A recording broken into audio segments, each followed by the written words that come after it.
ಮತ್ತೊಮ್ಮೆ ನರೇಂದ್ರ ಮೋದಿ ಪ್ರಧಾನಿಯಾಗಬೇಕೆಂದು ಬಿಜೆಪಿ ರೈತ ಮೋರ್ಚಾ ರಾಜ್ಯಾಧ್ಯಕ್ಷರಾದ ಎಎಸ್ ಪಾಟೀಲ್ ಹೇಳಿದ್ದಾರೆ. ಟಿ ನರಸೀಪುರದ ಶ್ರೀ ಗುಂಜ ನರಸಿಂಹಸ್ವಾಮಿ ದೇವಾಲಯಕ್ಕೆ ಭೇಟಿ ನೀಡಿದ ಅವರು ದೇವರಿಗೆ ವಿಶೇಷ ಪೂಜೆ ಸಲ್ಲಿಸಿದ ಅವರು ಮುಂಬರುವ ಲೋಕಸಭಾ ಚುನಾವಣೆಯಲ್ಲಿ ನರೇಂದ್ರ ಮೋದಿ ಅವರನ್ನು ಮತ್ತೊಮ್ಮೆ ಪ್ರಧಾನಮಂತ್ರಿ ಮಾಡಲು ನಾವೆಲ್ಲ ಸಂಕಲ್ಪ ಮಾಡಬೇಕು ಎಂದು ಹೇಳಿದರು. ಗುಂಜ ನರಸಿಂಹಸ್ವಾಮಿಯವರ ಆಶೀರ್ವಾದವನ್ನು ಪಡೆದುಕೊಳ್ಳೋದಕ್ಕೆ ಇವತ್ತು ನಾನು ಟಿ ನರಸೀಪುರಕ್ಕೆ ಬಂದಿದ್ದೇನೆ.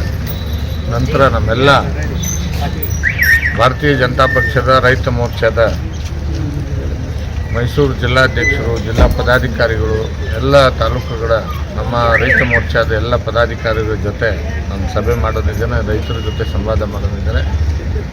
ಈ ಸಂದರ್ಭದಲ್ಲಿ ಬರ್ತಕ್ಕಂಥ ಚುನಾವಣೆಯಲ್ಲಿ ನರೇಂದ್ರ ಮೋದಿಯವ್ರನ್ನ ಮತ್ತೆ 3ನೇ ಬಾರಿಗೆ ಪ್ರಧಾನಮಂತ್ರಿ ಮಾಡೋದಕ್ಕೆ ನಾವೆಲ್ಲರೂ ಕೂಡ ಸಂಕಲ್ಪ ಮಾಡಬೇಕು ಅಂತ ಹೇಳಿ ಅವರೆಲ್ಲರಲ್ಲಿ ಪ್ರೋತ್ಸಾಹ ತುಂಬತಕ್ಕಂಥ ಕೆಲಸ ಮಾಡೋದಕ್ಕೆ ನಾನು ಬಂದಿದ್ದೇನೆ. ನನ್ನ ವಿಶ್ವಾಸ ಇದೆ ಶ್ರೀ ಗುಂಜ ನರಸಿಂಹಸ್ವಾಮಿಯವರ ಆಶೀರ್ವಾದದಿಂದ ಮತ್ತೆ ನರೇಂದ್ರ ಮೋದಿಯವರು 3ನೇ ಬಾರಿಗೆ ಈ ದೇಶದ ಪ್ರಧಾನಮಂತ್ರಿ ಆಗ್ತಾರೆ. ದೇಶದಲ್ಲಿ ಸುಭಿಕ್ಷ ಕಾಲ, ರಾಮರಾಜ್ಯದ ಕಾಲ ಪ್ರಾರಂಭ ಆಗಿದೆ. ಅದು ಇಡೀ ವಿಶ್ವದಲ್ಲಿಯೇ ಭಾರತ ವಿಶ್ವಗುರು ಆಗ್ತದೆ ಅನ್ನೋದರಲ್ಲಿ ಯಾವುದೇ ರೀತಿಯಾದಂಥ ಸಂದೇಹ ಇಲ್ಲ ಅಂತಕ್ಕಂಥದ್ದು ನಾನು ಈ ಸಂದರ್ಭದಲ್ಲಿ ಹೇಳಲಿಕ್ಕೆ ಬಯಸ್ತೇನೆ. Thank you.